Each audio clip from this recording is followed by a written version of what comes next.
There's a quiet moment that happens when you walk out into the garden first thing in the morning. Coffee in hand, and your eyes drift down to the soil.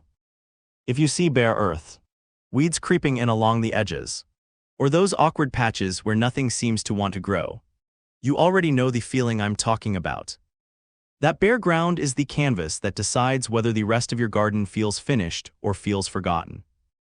The taller perennials get all the attention, but it's the low-growing flowering carpet underneath that ties everything together, suppresses the weeds you don't want to weed, and gives the bees somewhere to land before the big show begins higher up. I'm James Scott, and on Golden Age Gardening, we spend a lot of time on the plants that do the quiet, heavy lifting. The 15 perennials I'm walking you through here are the ones I keep coming back to season after season because they earn their square footage. They flower, they spread the right amount, and they handle the spots where the lawn refuses to thrive. We are counting down from 15 to 1. And the first 4 are plants I want to put at the top of your list before we get into the more familiar names. Pull a notebook over if you've got one. Let's get into it. Plant number 15, Creeping Thyme, or Thymus precox. This is the plant I reach for whenever someone tells me they want to walk on their ground cover. Creeping Thyme handles light foot traffic better than almost anything else with a flower on it. And when you brush against it, that warm herbal scent rises up around your ankles. It hugs the soil at about 3 to 5 centimeters high, then puts up a haze of tiny pink, purples, or white flowers from late May into July that the bees absolutely swarm. The way it spreads is what gardeners call mat forming. The stems creep sideways along the soil, rooting wherever a node touches the ground, slowly knitting together into a dense carpet.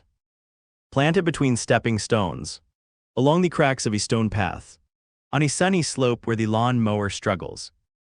It wants full sun and gritty, lean soil. Rich, soggy ground will rot it out faster than anything. If you've got a hot, dry strip along the south side of your house where nothing looks good, this is your answer. Plant number 14, 2-row stonecrop. Sedum spurium.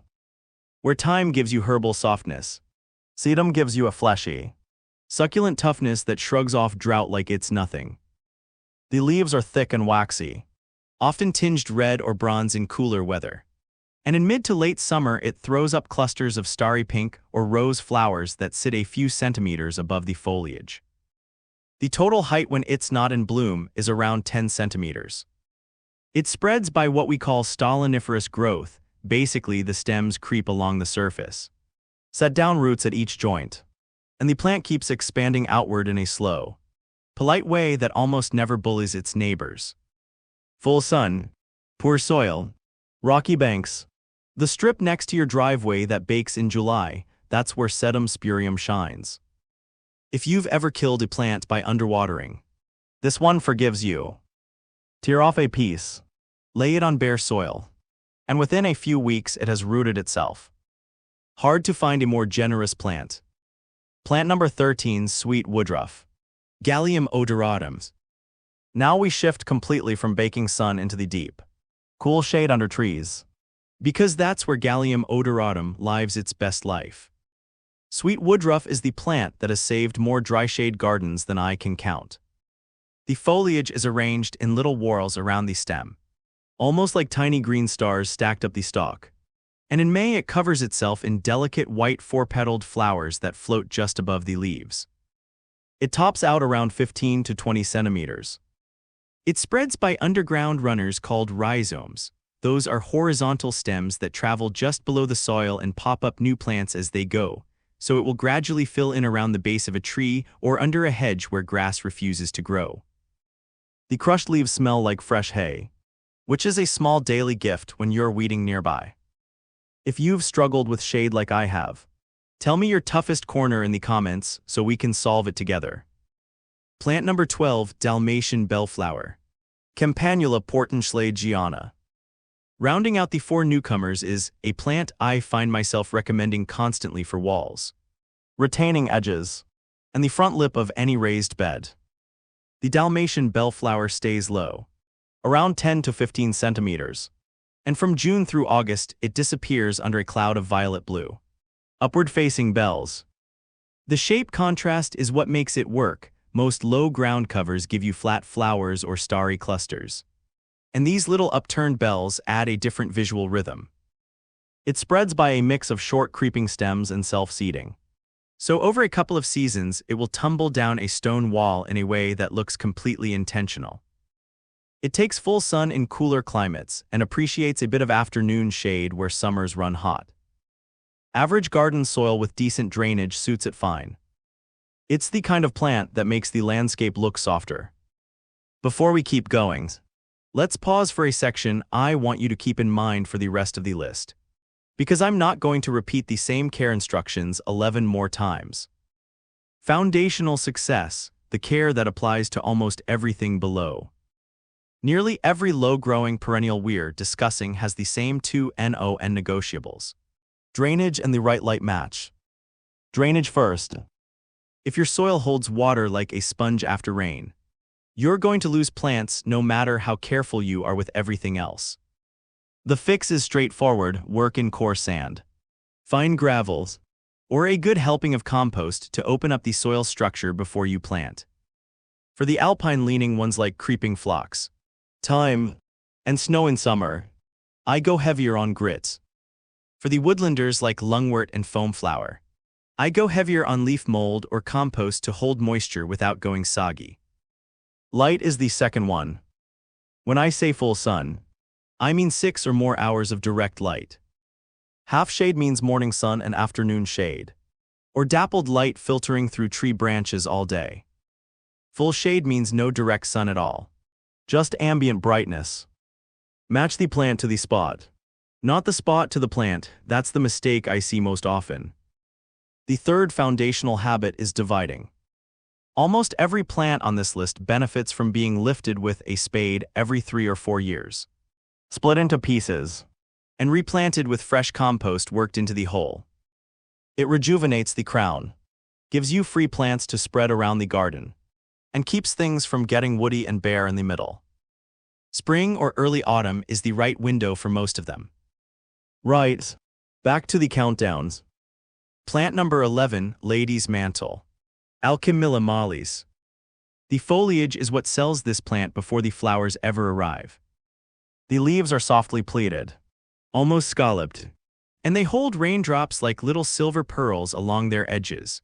There's a reason medieval alchemists thought the water collected on these leaves had magical properties, which is where the name comes from. In June and July, it sends up frothy sprays of chartreuse yellow flowers that act like a neutral mixer for every other color in the bed. It reaches around 30 centimeters in flower and thrives in everything from full sun to fairly deep shade as long as the soil doesn't bake bone dry. After flowering, shear the whole plant back to the base. Give it a drink, and it'll push out a fresh, clean flush of foliage for the rest of the season.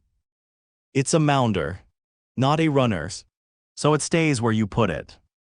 Plant number 10's bugleweed. Ajuga reptans. If Lady's Mantle gives you that bright chartreuse, Ajuga gives you the dark counterpoint. The species name reptans actually means creeping, and that tells you exactly what it does. The foliage on the best cultivars ranges from deep burgundy black to bronze to variegated cream and pink, sitting flat against the soil at around 8 to 10 centimeters.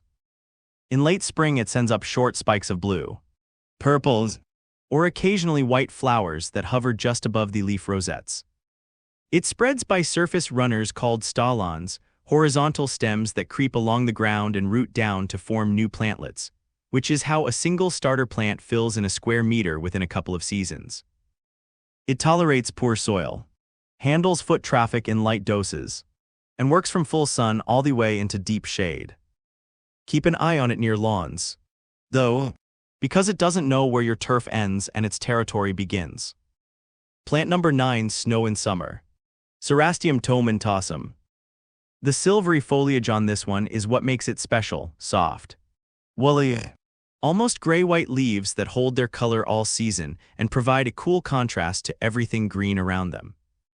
From late May into June, it disappears under a blanket of small, pure white 5-petaled flowers.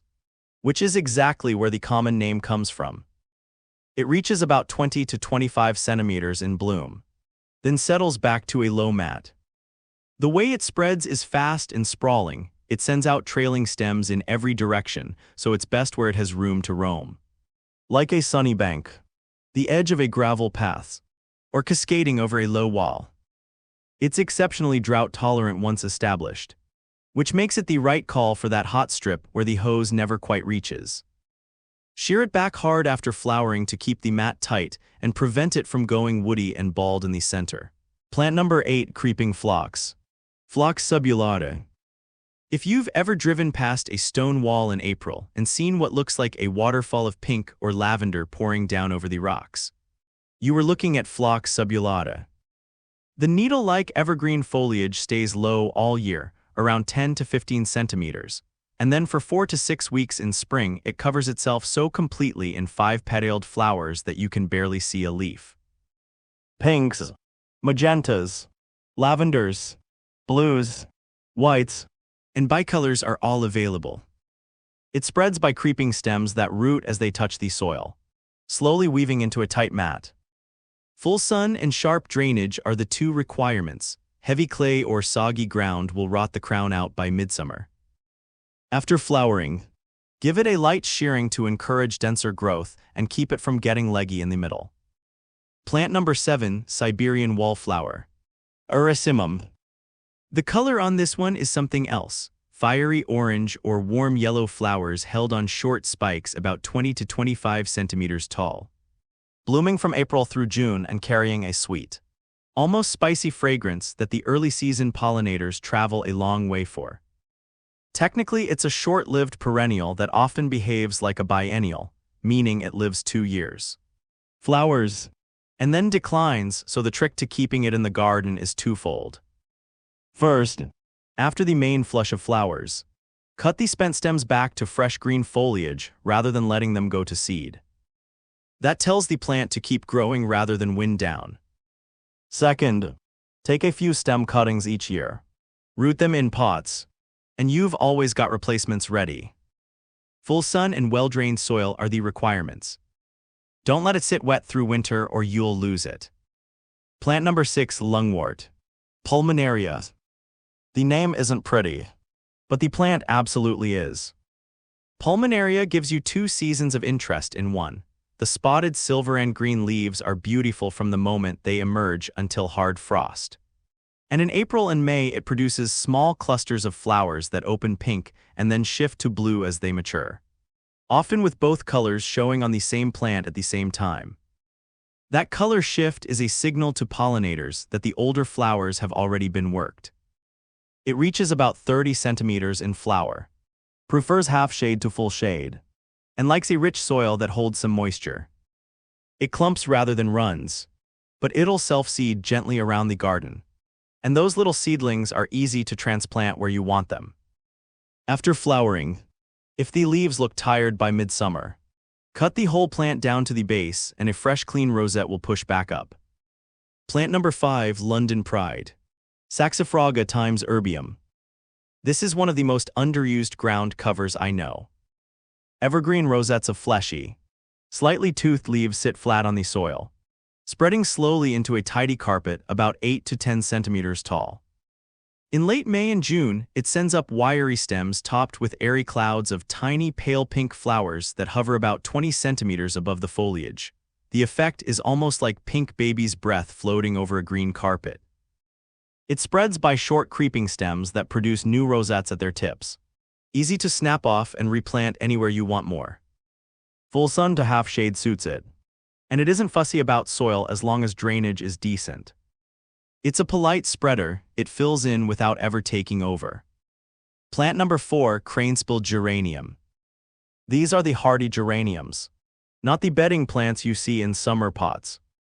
Cranespills give you a long bloom season. Many cultivars flower from late May straight through July. And the deeply cut leaves often take on red and bronze tones in autumn. Heights range from 20 to 40 centimeters depending on variety. And the flowers come in pinks, magentas, blues, purples, and whites, often with darker veining that gives them real depth. They form rounded mounds that spread outward each year, and many will rebloom if you shear them back hard after the first flush. Full sun to half shade. Average soil. Minimal fuss. Pollinators love them. If I had to pick 3 plants to anchor a perennial border, a crane's bill would be one of them every single time. Plant number 3, dead nettle. Lamium. The name comes from the fact that the leaves look like stinging nettles but don't sting, completely harmless. The reason it's on this list is the foliage, which on the best cultivars is brightly variegated with silver, often edged in green, and it absolutely lights up a shady corner where most plants just disappear into gloom. From May into July it produces small hooded flowers in pink, purples, or white that the bumblebees work over methodically. It stays around 15 to 20 centimeters tall and spreads by surface stems that root as they go, fast in good conditions. So give it a defined area or be ready to pull stray runners. Half shade to full shade is its sweet spot, and it tolerates dry shade once established better than almost anything else with a flower. Plant number 2, foam flower. Tiarella. The flowers are exactly what the name suggests, soft frothy spikes of tiny white or pale pink star-shaped blossoms held above the foliage in May and June, looking almost like sea foam frozen in the act of rising. The leaves are equally lovely, often deeply lobed with dark veining or chocolate-colored markings down the center. And on many cultivars they take on red and copper tones through autumn and winter. Height is around 20 to 30 centimeters in flower. Some forms clump and stay put. Others spread by runners and slowly carpet the woodland floor. Half shade to full shade. Rich soil with consistent moisture but never waterlogged, that's the recipe. Pair it with hostas, ferns, and lungwort for a shade combination that holds together from spring through frost. Plant number 1, Bigroot Geranium. Geranium macrorhizum. I'm finishing with this one because if you forced me to pick a single perennial ground cover to plant under trees, along borders, on slopes, in poor soil, in dry shade almost anywhere, this would be it. The leaves are deeply lobed, slightly sticky, and release a warm spicy scent when you brush against them. In late May and June it produces clouds of magenta pink or white flowers above the foliage at around 30 to 40 centimeters. The roots are thick and chunky, which is where the Bigroot name comes from, and those roots help it survive drought, neglect, and competition from tree roots better than just about any other flowering ground cover. It spreads by short creeping stems at a steady, controllable pace, never aggressive, never disappointing. The autumn color is rich red and orange. Deer leave it alone. Slugs ignore it. If you only plant one thing from this entire list, plant this. That's 15. The real secret to a garden floor that looks finished isn't picking the rarest plant. It's repeating 3 or 4 of these in drifts throughout the beds so the eye travels naturally from one area to the next. Pick a couple that suit your conditions. Plant them in groups of 5 or 7 rather than singles, and let them do what they're built to do. Drop your toughest planting spot in the comments and I'll point you toward the right plant from this list. Thanks for spending this time in the garden with me. I'll see you in the next one.